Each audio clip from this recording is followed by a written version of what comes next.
Монголчууд ер нь хизэнээс шинэ жилийг тэмдэглэж эхэлсэн юм бол та мэдэх үү? Бидний хувьд шинэ жил гэдэг өнгөрсөн зууны дундаас л жинхэнэ утгаараа дэлгэрсэн залуухан баяр. Уламжлалт хэрэг дээр Орос улс хуучин зөвлөлт холбоод улсаас ихтэй.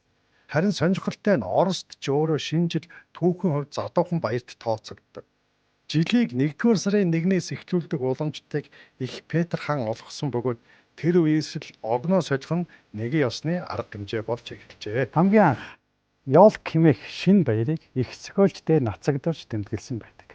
Монголд хамгийн анх удаа их зохиолч нацагдорж Германд хамт сурч байсан Д намдаг энэ наваа юмд нарын хэсэг нүхтийн хамт ориглон дарс буудуулан шинэ жилийн баярыг тэмдэглэсэн. Тухайн үедээ манад ховорхон үзэгддэг барууны өндөр шилтэй арх дарс тавьж ихээхэн тансаг ширээ засан гэмтгэлцгээсэн гэдэг. Гэвч үүнээс 2 хоногийн дараа дотоод яамнаас Д нацагдоржиг дуудан баривчилж хөрөнгөтнүүдийн баярыг хийсэн, нууцар эсэргүү хурал хийсэн хэмээн хэлмэгдүүлж их зохиолч маань хэдэн сар хоригдож шийтгүүлсэн баримт байдаг. Гэхдээ түүхийг харуул монголчууд үүнээс ч өмнө шинэ жилийн баяр болон Христийн мэндэлтний өдрийг тэмдэглэж байсан баримт байдаг.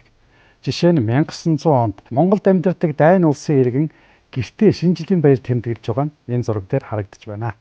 Харин 1940-од оны эхээр дэлхийн 2 дугаар дайны хүнд үед Монгол Ардын хувьсгал намын төв хорооны нарийн бичгийн дарга эсэл увсан Орос ах нарын жишгээр Ёлк гэдэг баярыг тэмдэглэх нь зүйтэй юм байна хэмээн үзэж сургууль соёлын газрууд тэмдэглэж эхэлжээ. Тухайн үед элдв гоёл чимэглэл байгаагүй. Өнгийн цаасаар гинж хийж модоо чимэглэх бөгөөд түүгээрээ капитализмын хүлээсийг тасчин хаяж инх тайвныг тогтоож байгааг бэлэгддэг байж.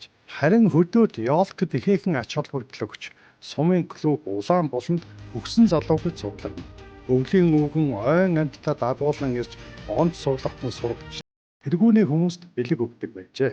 Сонирхуулахад монголчууд шинэ жилийн баярын цэнгүүний хамгийн хүндтэй зочин өвлийн өвөөтэй анх 1947 онд танилцж байв.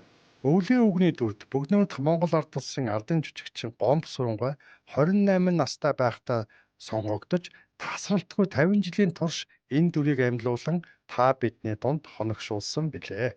Сэтгэл дотно үлдсэн шинэ жилийн баяраа та нэг дурсаад үзэх үү?